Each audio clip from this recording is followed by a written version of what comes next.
Well, thank you, Kerry Boyle.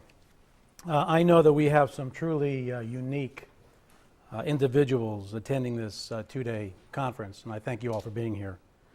But a few special words really need to be said about Mr. Kerry Boyle, who, in my mind, epitomizes the core values upon which both this two-day gathering and this purpose-driven Claremont Graduate School are based.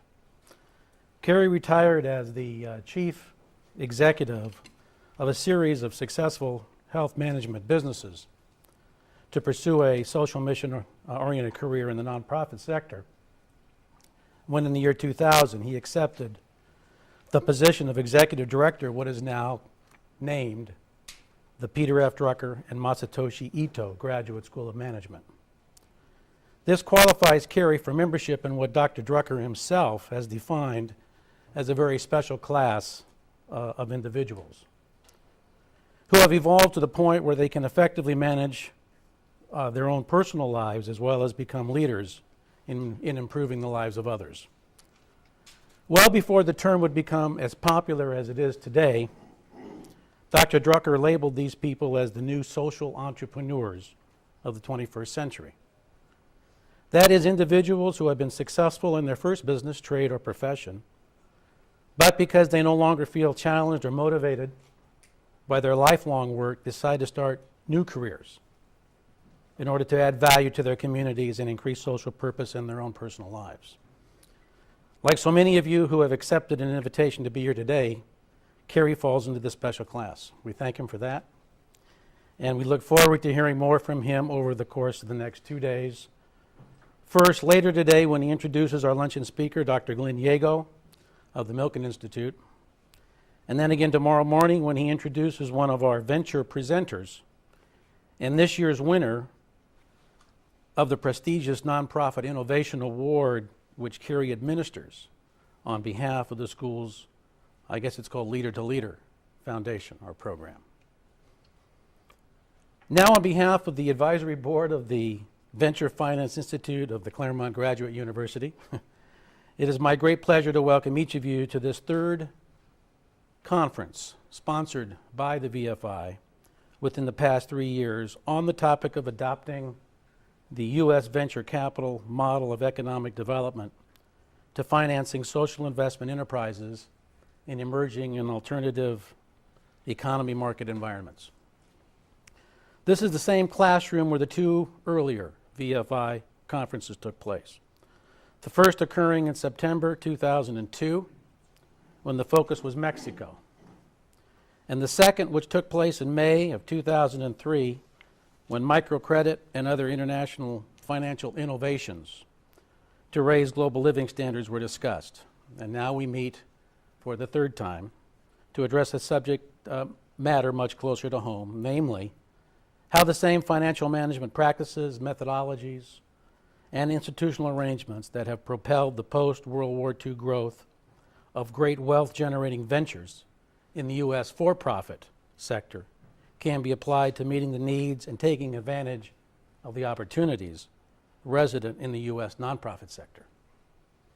But before turning the program over to the experts, please indulge me while I take the next several minutes to make a few key introductions and explain to you who we are and how you got here. I guess the best place to start is probably with the idea itself, which means going back to October of 2001, shortly after 9/11, to a meeting that Reverend Lewis Knowles and I had in the lobby bar of the new Otani Hotel in downtown Los Angeles. Lou, where is Lou? Is he here? Why don't you stand up, Lou, everybody? I mean, most of you people know him, but believe it or not, this youthful-looking gentleman and I were roommates at Stanford, where we participated in an assortment of student-led, community-based civil rights initiatives in the late 1960s. Well, I would go on to start a telecommunications service business in Southern California and later exit that business to devote my time to being a high-tech angel investor. Lou pursued what I always admired as a mission-driven career in the nonprofit sector, by bringing the resources of organized religion and philanthropy to bear on issues of community economic development. Lou performed this work during the 1970s and 80s while employed at the National Council of Churches, the Council on Foundations, and the Interfaith Conference of Metropolitan Washington.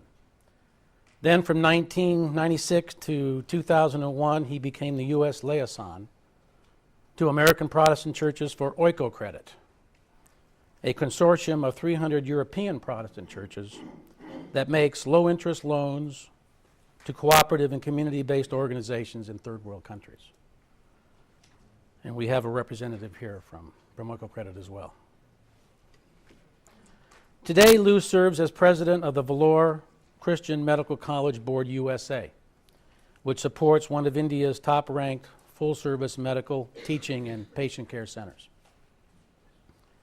When we met at the New Otani Hotel, Lou wanted to tell me about the need he foresaw to convene a group of experts in the area of private equity investing to explore new, more aggressive ways of promoting economic advancement in developing countries. He said that he had developed a keen appreciation for this need during his 5 years with Oikocredit, where it became clear to him that past economic development efforts, no matter how well-intentioned, had failed because they had been too narrowly focused and too bureaucratic to address the world's increasing economic imbalance. In his own words, he wrote, and I quote, "The U.S. is the homeland of modern entrepreneurship, and we owe much of our national prosperity to our skill in using risk capital for productive purposes. Why then should we settle for traditional international development programs that are grant-based and more bureaucratic than entrepreneurial?" End quote. Well, the question made perfect sense to me. But Lou said he had been unable to find an organization to sponsor and host the event. Oikocredit wasn't interested, nor were any of the other groups Lou thought might be, including the Vesper Society, a leading nonprofit advocate for social and global economic justice that now fully embraces Lou's idea, as evidenced by the fact that it is one of the sponsors of this event and is so admirably represented this weekend by its impressive founder, Bob Cummings, its executive director, or president, I understand, Mary Olson Bache, and several of its board members, including the ubiquitous Bob Scar, an executive committee member of Vesper, who I will get to in a moment. That's why I used it, Bob. When Lou asked me if I knew anyone who could help, I immediately thought about Richard Smith. Where is Richard right now? Okay, he's hiding.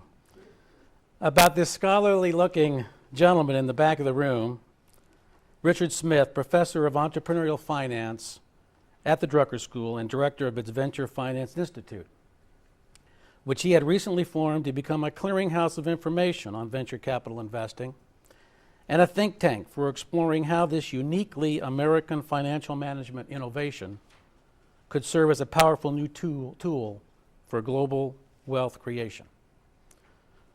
Before formally introducing Richard or Dr. Smith, however, let me conclude by my introduction of Lou by simply saying that you will be seeing quite a bit of Lou over the next 2 days. First, when he participates on this afternoon's final panel, then when he introduces this evening's dinner speaker, Shari Berenbach. Is Shari even here? I don't see Shari yet. Of the Calvert Foundation. And finally, when he leads the wrap-up session scheduled for tomorrow afternoon. Now on to the good professor. I first met Richard Smith when I took his course on entrepreneurial finance soon after enrolling in an executive MBA certificate program here at the school in the fall of 2000. Richard was enthusiastic about Lou's idea. First, it fit with the mission of the New Venture Finance Institute. But just as important, the timing was also good. The Drucker School had just completed an agreement with the business school at Anáhuac del Sur University in Mexico City to establish a joint academic program. This included, on the one hand, a group of Mexican students from Anáhuac coming to Claremont as PhD students, And on the other hand, a commitment on the part of Dr. Smith to take a group of Drucker MBA students down to Anáhuac campus in Mexico City to participate in a week-long finance course on risk management in emerging markets.